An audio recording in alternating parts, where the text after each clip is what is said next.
ठीक है, फिगर मैंने बनाया है, फिगर उतना अच्छा तो बना नहीं, बट हम लोगों ने समझना है तो फिगर इतना काफ़ी है समझने के लिए। ओके, अगर हम लोग ह्यूमन डाइजेस्टिव सिस्टम की मैं बात करूं तो जो हम लोगों का डाइजेस्टिव सिस्टम है वो हम लोगों के माउथ से स्टार्ट होते हुए फिर उसके बाद एसोफेगस से होते हुए हमारे स्टमक तक पहुंचता है। स्टमक के बाद वो हमारे small intestine, large intestine, rectum और एनस के थ्रू बॉडी से आउट हो जाता है। चलिए इस सिस्टम को पूरा अच्छे से डिस्कस करते हैं, एक एक पार्ट को अच्छे से समझने की कोशिश करते हैं। चलिए लेक्चर को स्टार्ट करते हैं। ओके, सबसे पहले अगर मैं डाइजेस्टिव सिस्टम की बात करूं तो डाइजेस्टिव सिस्टम, इसके बाद फिगर पे भी मैं लिखते मतलब जो ये फिगर है उस पे भी मैं पार्ट्स आप लोगों को बताता चलूंगा। क्लियर? अगर मैं बात करूं डाइजेस्टिव सिस्टम की,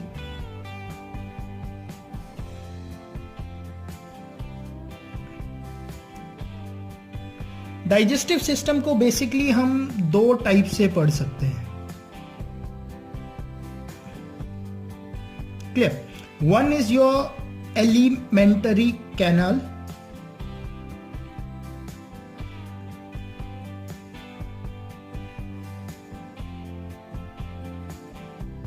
and another one is supportive organs.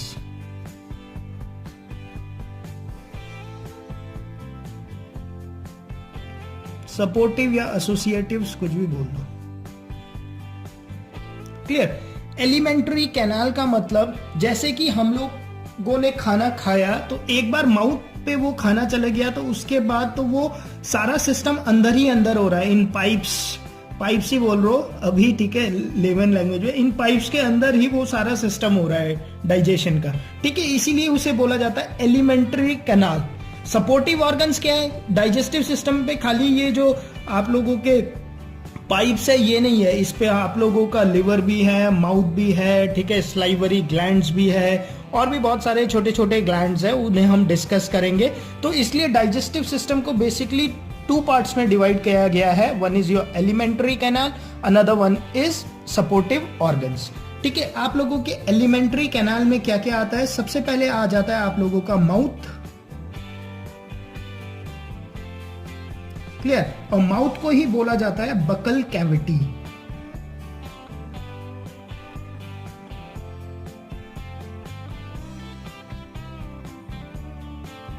Clear? जो ये आप लोगों को दिख रहा है ना, ये वाला जो हिस्सा है, ये वाला, ठीक है, अब मैं इसे यहां पर मार्क कर देता हूं, बकल कैविटी। ठीक है, ऐसे लिख लेते हैं, ये जो है ना, this one is your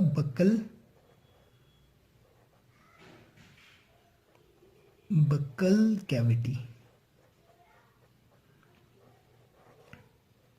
clear? अच्छा, बकल कैविटी के बाद क्या होता है? आप लोग खाना मुंह पे चबाते हो दांत की मदद से, तो बकल कैविटी पे आप लोगों के सपोर्टिव ऑर्गन्स होते हैं। कौन कौन से सपोर्टिव ऑर्गन्स होते हैं यहां पर? एक होता है आप लोगों का टीथ होता है यहां पर, और क्या होता है? टीथ के साथ यहां पर स्लाइवरी ग्लैंड्स होते हैं। एक एक करके अभी हम इन सारे चीजों को डिस्कस करेंगे।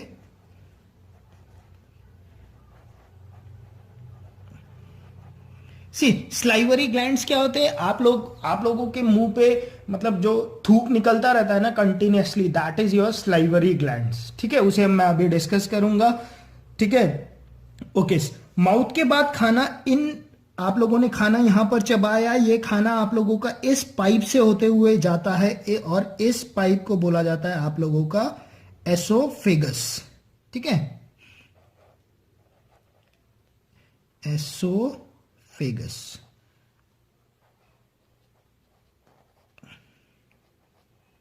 क्लियर? एसोफेगस से होते हुए ये खाना जाता है, तो एलिमेंट्री कैनाल में माउथ के बाद क्या आता है आप लोगों का? एसोफेगस।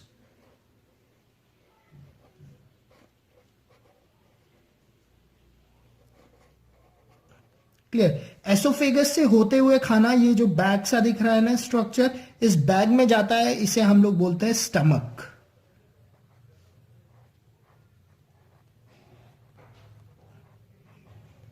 ठीक है, तो थर्ड पार्ट क्या आता है इस पे हम लोगों का, जो हम लोगों ने पढ़ना है? स्टमक।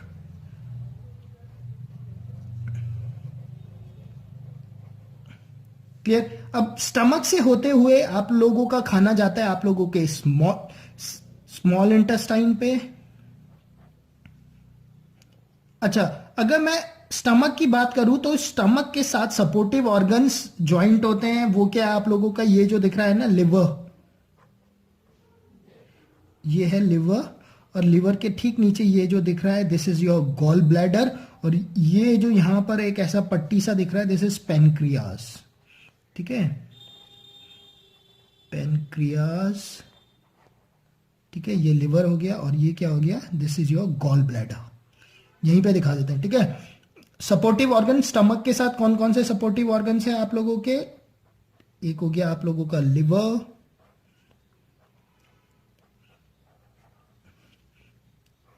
एक हो गया लिवर के साथ अटैच होता है आप लोगों का गॉल ब्लैडर। ठीक है, अभी हम लोग सारा चीज डिस्कस करेंगे इसी वीडियो में कि गॉल ब्लैडर में कैसे स्टोन हो जाता है। ठीक है, और अनीमिया कैसे होता है, लिवर पे बाइल डक्ट के क्या काम्स होते हैं, सारे सारे कंसेप्ट मैं डिस्कस कर दूंगा। ठीक है, गॉल ब्लैडर अभी हम लोग पहले एक ओवरव्यू देख रहा हूं।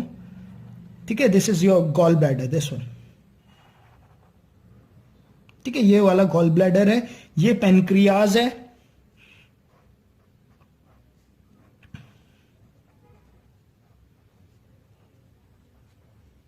क्लियर।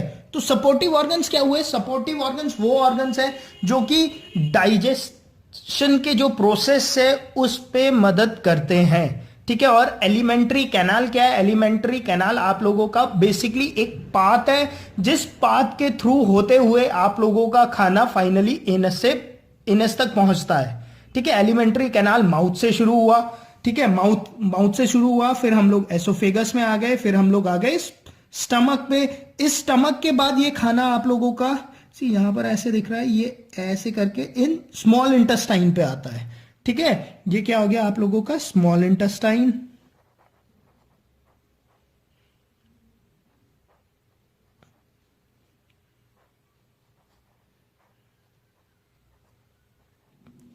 ठीक है, और ये जो बड़ा सा दिख रहा है ना, ये बड़ा वाला this is your large intestine.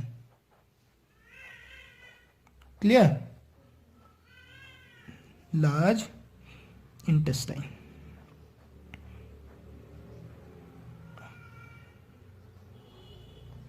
Clear.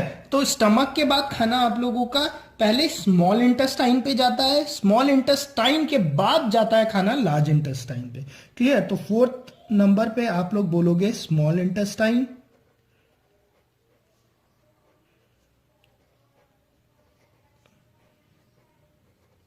ठीक है, उसके बाद क्या आएगा, उसके बाद आ जाएगा आप लोगों का लार्ज इंटेस्टाइन।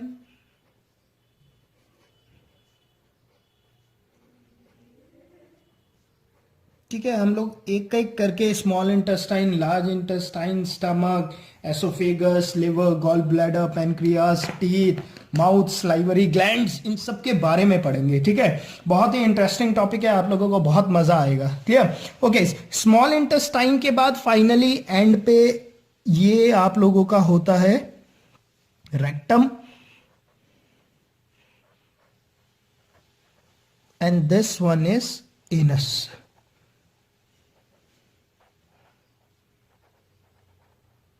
क्लियर, एनस दिख रहा है, मैं थोड़ा सा ऊपर ले जा देता हूं।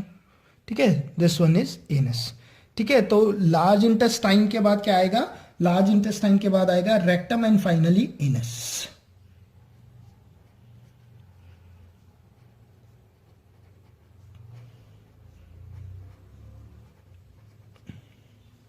क्लियर। तो ये एक ब्रीफ ओवरव्यू है आप लोगों का ह्यूमन डाइजेस्टिव सिस्टम का, जिसके बारे में हम लोगों को स्टडी करना है। ठीक है, मैंने बताया डाइजेस्टिव सिस्टम को हम लोग एलिमेंट्री कैनाल और सपोर्टिव ऑर्गन्स इन दोनों के हिसाब से पढ़ेंगे। एलिमेंट्री कैनाल क्या है, एलिमेंट्री कैनाल आप लोगों का पासेज है जहां पर कि आप लोगों का फूड जिस सीक्वेंस पे जाएगा, खाना पहले माउथ पे आया, फिर एसोफेगस की मदद से खाना नीचे स्टमक पे आया, फिर आप लोगों के स्मॉल इंटेस्टाइन पे आया, स्मॉल इंटेस्टाइन से कनेक्ट होके लार्ज इंटेस्टाइन पे जाएगा, लार्ज इंटेस्टाइन पे जाने के बाद रेक्टम पे आएगा, और फाइनली एनस से आप लोगों की बॉडी से आउट हो जाएगा। ओके, इस जो डाइजेशन का जो ये प्रोसेस है, इस डाइजेस्टिव सिस्टम के प्रोसेस के लिए जो सपोर्टिव ऑर्गन्स हैं, ठीक है, जो कि मदद करते हैं डाइजेशन पे, वो कौन कौन से हैं? सी, जब हम माउथ पे होंगे तो हमें ये टीथ और ये स्लाइवरी ग्लैंड्स के बारे में पढ़ना पड़ेगा। क्लियर? अच्छा, एसोफेगस पे कुछ नहीं है। उसके बाद जब हम स्टमक पे पहुंच जाएंगे तो यहां पर हम लोगों को लिवर, गॉल ब्लैडर और पेनक्रियास के बारे में पढ़ना पड़ेगा। ठीक है, उसके बाद आगे कोई सपोर्टिव ऑर्गन नहीं है। क्लियर? ओके, तो हम लोग स्टार्ट करते हैं, माउथ से स्टार्ट करते हैं और धीरे धीरे करके इन सारे ऑर्गन्स के बारे में भी पढ़ते जाते हैं और जो डाइजेशन हो रहा है उसके बारे में भी पढ़ते जाते हैं। चलिए माउथ से स्टार्ट करते हैं। ओके, आप लोग नोट्स बनाते चलना साथ पे, ताकि आप लोगों का सब चीज क्लियर हो। ओके, चलिए माउथ से स्टार्ट करते हैं, या मैं उसे बोल देता हूं बक्कल कैविटी।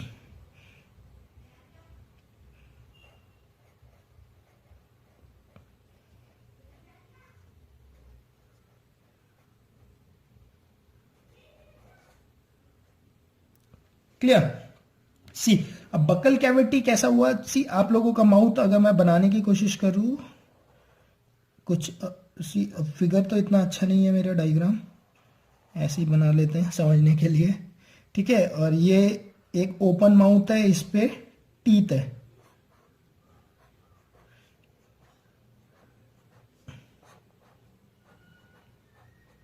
ठीक है, वैसे ही same to same same mirror image ही होती है ऊपर की तरफ। ठीक है,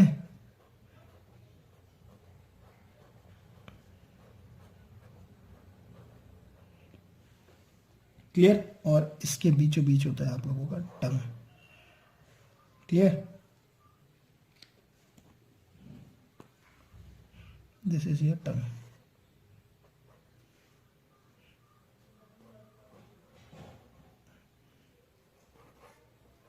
ठीक है, तो बकल कैविटी में हम लोगों को क्या पढ़ना है? बकल कैविटी पे हम लोगों को पढ़ना है टीथ के बारे में और टंग के बारे में। ठीक है, एग्जाम पे टीथ से आप लोगों को क्या क्या क्वेश्चंस आ सकते हैं, वो सारे क्वेश्चंस के बारे में हम लोगों को पढ़ना पड़ेगा, और टंग के बारे में भी थोड़े बहुत जो बर्ड्स होते हैं टंग पे, उनके बारे में भी पढ़ना पड़ेगा। ठीक है, अगर मैं टीथ की बात करूं तो टीथ हमारे पास बेसिकली 4 टाइप के टीथ होते हैं हमारे।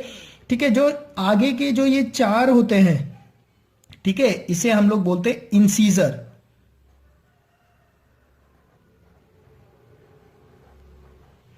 क्लियर? उसके बाद ये एक नोकीला सा दांत होता है। ठीक है, एकदम नोकीला सा रहता है। आप लोग अपने जीभ से टच करोगे तो आप लोगों को फील होगा कि हाँ, एक दांत मेरा थोड़ा सा पॉइंटेड है। ठीक है, इसे बोलते हैं कनाइन।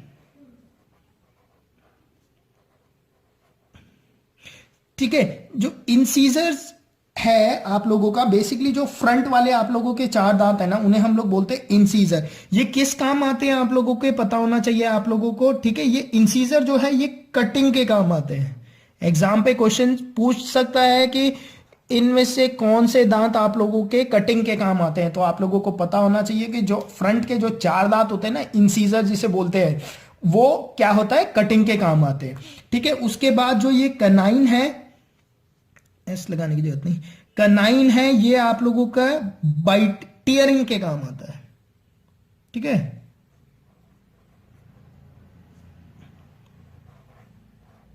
टीयरिंग मतलब किसी चीज को मतलब फाड़ने के काम आता है। ठीक है, कोई भी हार्ड चीज हो उसे फाड़ना हो तो ये काम आता है टीयरिंग के। ठीक है, उसके बाद आप लोगों के जो 2 ये दिख रहे हैं, they are called pre molar.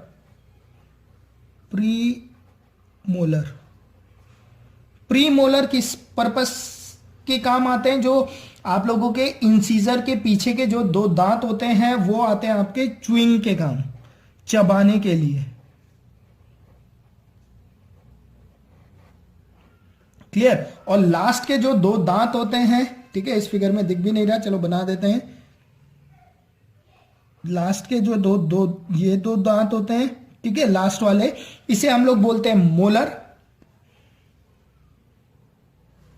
Last के जो 2 होते हैं इसे हम लोग बोलते हैं मोलर। ठीक है, और बेसिकली ये किस पर्पस के लिए काम आते हैं? ये च्युइंग के काम तो आते ही हैं, और साथ में ग्राइंडिंग के भी काम आते हैं। ठीक है, ये खाने को चबाते भी है और उसे ग्राइंड भी कर देते हैं। क्लियर? तो ये आप लोगों को एक तरीके से पता होना चाहिए कि जो हमारी बकल कैविटी है, जिसपे कि मैं बोलता हूं हमारा माउथ है, शीशे के सामने खड़े हो जाओ मुंह खोल के, तो जो दिखेगा that is your buccal cavity. Clear? Okay. तो उस पे जो शुरू के जो दांत दिखेंगे आप लोगों को 4, वो होंगे आप लोगों के इंसीजर। इंसीजर आप लोगों के कटिंग के काम आता है। ठीक है, सेब को काटते हो तो फ्रंट से काटते हो ना, वो कटिंग के काम आता है। उसके बाद एक नुकीला सा दांत दिखेगा आपको, that is your canine. Canine काम आता है टियरिंग के, किसी चीज को फाड़ना हो तो वो हम लोग कैनाइन का यूज करते हैं। उसके बाद के 2 दांत होते हैं, वो होते हैं आप लोगों के प्री मोलर। प्री मोलर किस काम आते हैं? च्युइंग करने के। आप लोग च्युइंगम चबाते हो तो पीछे वाले दांत की तरफ से ही चबाते हैं ना, कोई आगे वाले दांत से तो च्युइंगम नहीं चबा रहा होता ना, सब लोग पीछे की तरफ चबा रहे होते, तो वो च्युइंग के काम आता है ये आप लोगों के प्री मोलर। और जो मोलर है वो भी बेसिकली च्युइंग के काम आता है। और कहीं ऐसा चीज जिसे मुझे पूरा ग्राइंड कर देना, मतलब जहां मुझे सबसे ज्यादा ताकत लगानी पड़ती है चीजों को से च्युई कर, मतलब चीजों को फोड़ने के लिए या कुछ भी करने के लिए, तो मैं क्या करता हूं, अपने मोलर का यूज करता हूं। वहां पर क्या है, च्युइंग प्लस ग्राइंडिंग के काम आता है वो। क्लियर? तो ये आप लोगों का बेसिकली एक टीथ का मैंने आप लोगों को बता दिया। सी अब क्या होता है, इसे हम लोग ऐसे भी डिनोट करते हैं। सबसे पहले हम लोग बोलते हैं इंसीजर, फिर कनाइन, प्रीमोलर, फिर मोलर। ठीक है, यहां से आप लोगों का एक डेंटल फॉर्मूला निकल के आता है। क्लियर? डेंटल फॉर्मूला एग्जाम पे पूछ लिया जाता है, डेंटल फॉर्मूला बताओ। तो डेंटल फॉर्मूले के लिए देखो, ये तो क्या है आप लोगों का, ये जो हमारा माउथ है, अगर मैं इसे यहां से ऐसे रख दूं तो ये एक मिरर इमेज है। क्लियर? जो नीचे है वही ऊपर है, फिर उसे मैं साइड से भी, ये लोग मेरे मिरर इमेज है। ठीक है, तो डेंटल फॉर्मूला के लिए मुझे टोटल 1 2 3 4 क्वाड्रेंट पे मैंने इसे डिवाइड कर दिया। मैं एक क्वाड्रेंट के बारे में ही पढ़ लूं तो मेरा हो जाएगा। सी अब यहां पर अगर मैं खाली इस तरफ का देखता हूं, ठीक है, इस वाले साइड पे, तो मेरे क्या है, 2 इंसीजर है, 1 कनाइन है, 2 क्या होंगे मेरे प्रीमोलर्स होंगे, और 2 क्या होंगे मेरे मोलर होंगे। तो कितने हो गए टोटल? 2, सॉरी आप लोगों के मोलर 3 होते हैं ना, ओहो, मोलर 3 होते हैं हमारे पीछे, है ना, ये हो गया 3 मोलर्स होते हैं। ठीक है, इंसीजर्स 2 हो गए जो दिखे, 1 कैनाइन हो गया, 2 मेरे क्या हो गए प्री मोलर्स हो गए, और 3 क्या हो गए मेरे लास्ट के 3 क्या होते हैं मेरे मोलर होते हैं। तो एक तरफ का मैं देखूं तो कितने हो गए टोटल? 2 + 1 3, 3 + 2 इज 5, 5 + 3 इज 8, मतलब यहां पर मेरे 8 दांत है। क्लियर? वैसे ही 8 दांत मेरे यहां पर है। क्लियर? 8 दांत इस तरफ है और 8 दांत इस तरफ है। क्लियर? तो टोटल कितने टीथ हो गए आप लोगों के? 32। क्लियर? तो ये क्या होता है, इसे हम लोग बोलते हैं डेंटल फॉर्मूला। क्लियर? इसे हम लोग बोलते हैं डेंटल फॉर्मूला।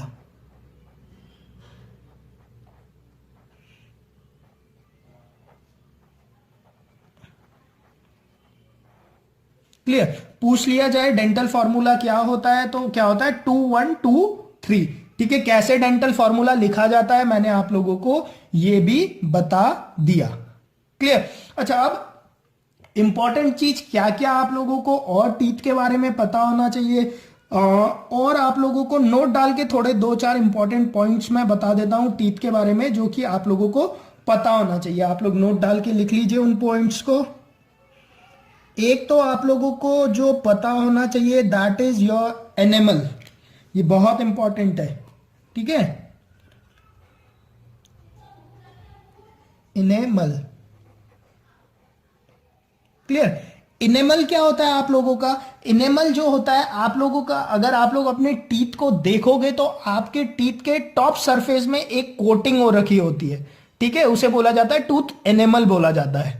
क्लियर? एक कोटिंग हो रखी होती है, जो कोटिंग आपके टीथ को सेंसिटिविटी से बचाने के लिए होती है। ठीक है, एनेमल बोलते हैं उसे। ठीक है, जैसे बेसिकली होता क्या है, ऐसा होता है, लेयर होते हैं टीथ पे भी, उतना डीप जाने की जरूरत नहीं है। ठीक है, ये मेरा एक, इसके ऊपर ऐसे एक कोटिंग होती है।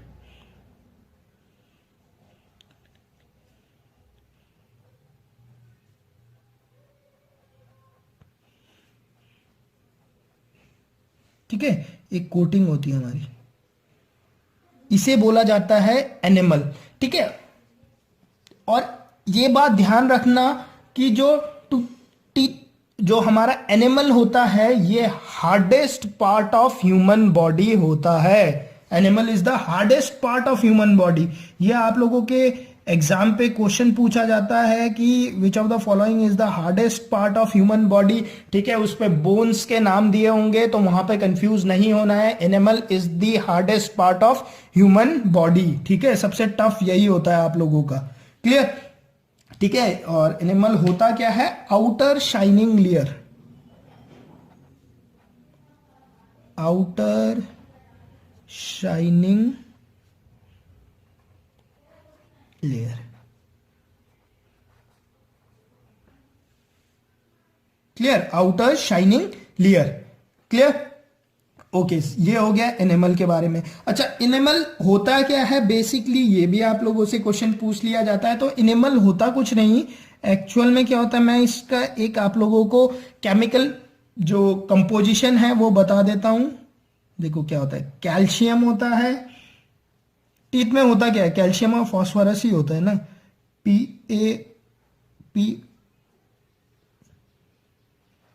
ठीक है, लिख लेना, वैसे पूछेंगे तो कम ही, OH ट्वाइस। हाइड्रोक्सी एपिटाइट बोला जाता है इसे। ठीक है, हाइड्रोक्सी या कैल्शियम एपिटाइट बोला जाता है इसे। क्लियर? हाइड्रोक्सी या कैल्शियम एपिटाइट। क्लियर? देखो आप लोगों के टीथ में होता क्या, बेसिकली कैल्शियम होता है और क्या होता है, फॉस्फोरस होता है। ठीक है, यहां भी कैल्शियम और फॉस्फोरस ही होता है आप लोगों के टीथ में। ठीक है, इसे क्या बोला जाता है, इसे आप लोग लिख लेना, इसे लिख लेना हाइड्रोक्सी एपेटाइट। Hydroxy apatite.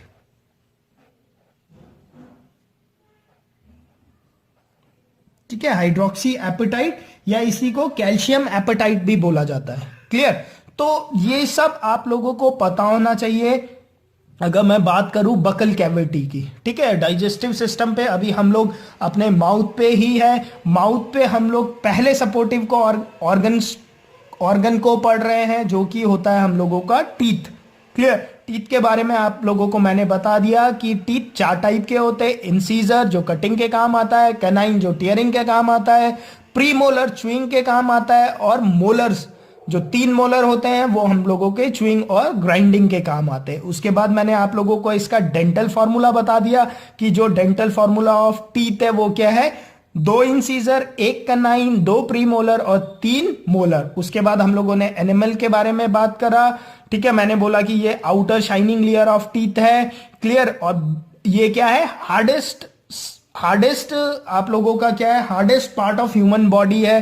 ठीक है, उसके बाद मैंने बताया ये एक्चुअल में क्या है, ये एक्चुअल में हाइड्रोक्सी एपिटाइट है। ठीक है, और मैंने इसका आप लोगों को फॉर्मूला बताया। ठीक है, अब आप लोगों ने क्या करना है, आप लोगों ने टीथ के बारे में जो छोटे छोटे कंसेप्ट्स होते हैं, ठीक है, वो आप लोगों ने अपने बुक से पढ़ लेना है और उसे भी नोट करके नीचे लिख लेना है। ठीक है, उस पर कोई एज सच कंसेप्चुअल चीज है नहीं कि जो मैं आप लोगों को बताऊं। जैसे क्वेश्चन पूछ लिए जाते हैं कि मैक्सिमम टीथ किस पे होते हैं, आप लोगों के हॉर्स और पिग पे मैक्सिमम टीथ होते हैं। ठीक है, और जो रैट होता है, चूहा, वो अपने एनिमल को भी चेंज कर सकता है। ठीक है, वो अपने एनिमल को चेंज कर देता है। ठीक है, और इंटरेस्टिंग फैक्ट पढ़ोगे कि क्रोकोडाइल जो है वो अपने टीथ को 40 टाइम्स रिप्लेस कर सकता है। ठीक है, हमारा तो जैसे एक बार टूटता है फिर दूसरी बार आता है फिर उसके बाद नहीं आता है।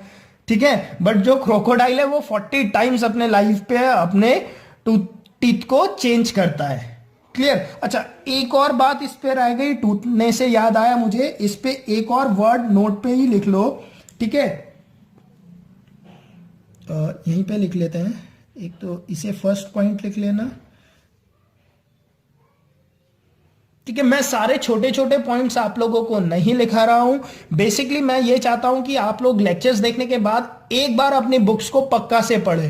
क्लियर? तब आप लोगों को क्लैरिटी होगी ना सब्जेक्ट की कि हम आप लोगों ने वीडियो में जो देखा वो कितना यूजफुल था आप लोगों के लिए। क्योंकि इस लेक्चर को देखने के बाद जब आप अपने बुक को पढ़ोगे तो आप लोगों को बुक एकदम मतलब सिंपल लगेगा। हाँ, लगेगा कि हमें ये सारे कंसेप्ट अब समझ में आ रहे हैं। क्लियर? ओके, एक और वर्ड लिखो, आप लिखो वर्ड डाइफियोडोंट।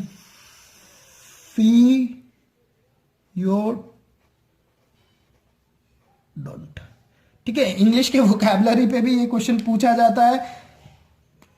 Diphyodont, diphyodont. ठीक है, डाइफोडोंट क्या होता है? आप लोगों का जो मिल्की टीथ जिसे हम लोग बोलते हैं ना, सभी के बचपन पे एक बार तो हम लोगों का दांत टूटता ही है, उसके बाद दोबारा आता है। ठीक है, तो जो हम लोगों का मिल्की टीथ होता है उसे हम लोग बोलते हैं डाइफोडोंट, मिल्की टीथ।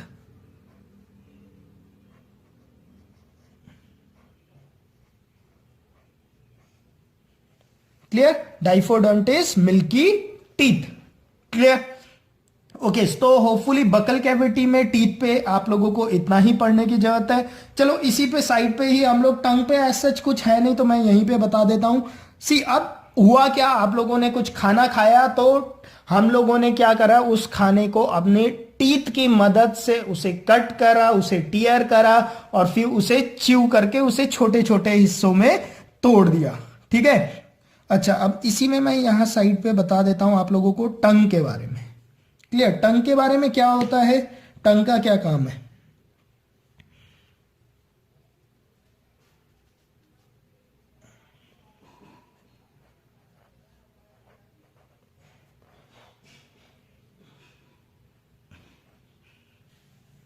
ठीक है, बेसिकली टंग का काम है बातें बनाना। क्लियर?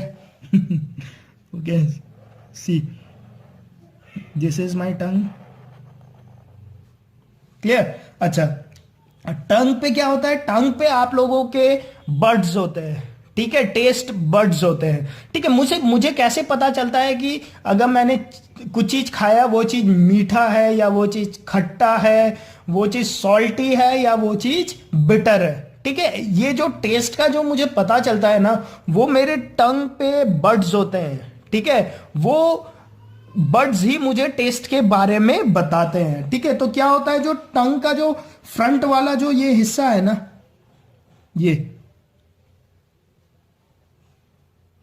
ये यहां पर मैक्सिमम स्वीट बर्ड्स होते हैं। क्लियर? जो मुझे बताते हैं कि हाँ, जो मैंने चीज खाया वो खाना, वो चीज कैसा था, मीठा था या कैसा था, यहां से हमें पता चलता है स्वीटनेस का। ठीक है, सबसे एंड में जो बर्ड्स होते हैं वो होते हैं बिटर के, मतलब कड़वा।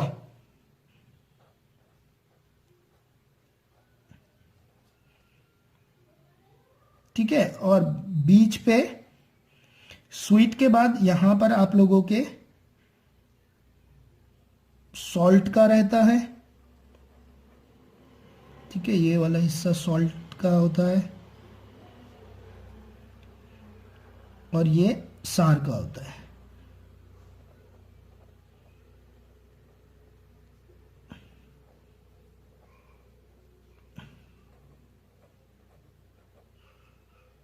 ठीक है, यहां ऐसा होता है। क्लियर? ठीक है, नीचे वाला जो टंग का एकदम हम लोगों का एंड पॉइंट होता है। ठीक है, या ये स्वीट बताता है, उसके बाद सॉल्ट, उसके बाद सार, उसके बाद बिटर। ठीक है, बेसिकली टंग का क्या काम होता है, सी, जब भी हम किसी खाने को च्यू करते हैं, ठीक है, चबाते हैं दांतों से, तो क्या होते हैं, हमारे जो स्लाइवरी ग्लैंड्स है, ठीक है, स्लाइवरी ग्लैंड्स के बारे में अब हम इसके बाद पढ़ेंगे। ठीक है, हम लोगों के माउथ के अंदर बेसिकली 3 स्लाइवरी ग्लैंड होते हैं। ठीक है, एक होता है सबलिंगुअल ग्लैंड्स, एक होता है सब मैंडिबुलर ग्लैंड्स और एक होता है पैरोटिड ग्लैंड्स। ये तीनों ग्लैंड्स क्या होते हैं, जैसे ही हम लोग खाने को चबाना शुरू करते हैं ये तीनों ग्लैंड्स एक्टिव हो जाते हैं। वैसे तो एक्टिव ये दिन भर होते हैं, बट जैसे ही खाना मुंह के अंदर जाता है तो ये सुपर एक्टिव मोड्स पे चले जाते हैं। ठीक है, तो जैसे ही हम लोग खाने को चबाते हैं तो हमारे ग्लैंड्स एक्टिव हो जाते हैं, मुंह के अंदर के जो ग्लैंड्स होते हैं, और वो क्या करते हैं, स्लाइवा को रिलीज करता है। स्लाइवा मतलब एक तरीके से पानी की तरह रहता है। ठीक है, जो थूक है हम लोगों का पानी की तरह ही है। बेसिकली स्लाइवा का अगर आप कंपोजिशन देखोगे तो उस पे क्या है, 100% अगर वो चीज है तो उस पे 98% तो वाटर ही होता है, 2% उस पे एंजाइम्स होते हैं। ठीक है, एंजाइम्स क्या करते हैं वो मैं आप लोगों को जब हम ग्लैंड्स मतलब ये स्लाइवरी ग्लैंड्स के बारे में पढ़ेंगे तो वहां पर सारा बताऊंगा आप लोगों को। ठीक है, तो यहां पे मैं टंग के बारे में ही बता रहा हूं। तो स्लाइवरी ग्लैंड्स ने क्या किया, स्लाइवा सीक्रेट करा, मतलब पानी जैसा कुछ चीज आया आप लोगों के मुंह पे, और उसने क्या करा, आप लोग खाने को चबा रहे थे तो उस टंग ने क्या किया, आप लोगों के उस खाने के साथ उस पानी को मिक्स करना शुरू करा। ठीक है, ताकि आप लोगों का जो खाना है वो अच्छे तरीके से क्या हो जाए, ल्यूब्रिकेटेड हो जाए।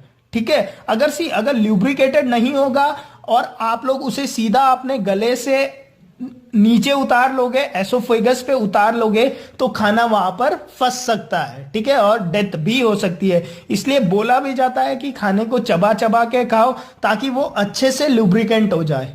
क्लियर, ताकि जब वो एसोफेगस से जब वो पास हो तो वो अच्छे से ल्यूब्रिकेटेड हो, सूखा ना हो। सूखा मतलब मैंने रोटी ली, मैंने दो तीन बार चबाया और सीधा मतलब अंदर कर दिया।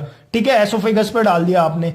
ठीक है, तो उससे क्या होगा, वो मेरे एसोफेगस में फंस सकता है, हमें खांसी आ सकती है। क्लियर, ठीक है, डेथ तक हो सकती है। इसलिए बोला जाता है कि खाने को अच्छे से चबा चबा के खाओ। तो टंग क्या काम कर रहा होता है, बकल कैविटी में जो स्लाइवा आया और जो आप लोगों ने घर बनते हुए वो मोटर देखा होगा जिसपे कि बजरी और सीमेंट डाला जाता है और वो घूमता जाता है और आप लोगों को जो कंक्रीट मटेरियल बना के देता है। ठीक है, तो टंग उसी तरीके से है। ठीक है, स्लाइवा ग्लैंड जो है पानी दे रहा है कंटिन्यूअसली, और आप लोग च्यू कर रहे हो किसी चीज को, तो टंग क्या कर रहा है, उन्हें आपस में मिक्स करता जा रहा है ताकि जो खाना है, ठीक है, वो अच्छे से क्या हो जाए, ल्यूब्रिकेटेड हो जाए, और जब उसे हम लोग नीचे एसोफेगस के थ्रू स्टमक तक पहुंचाए उसे, तो वो कहीं बीच पे फंसे नहीं।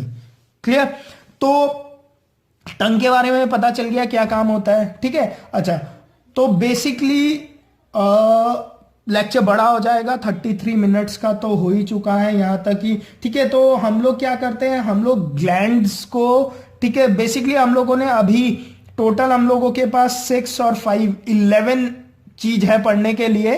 ठीक है, माउथ हम लोगों ने पढ़ लिया। क्लियर,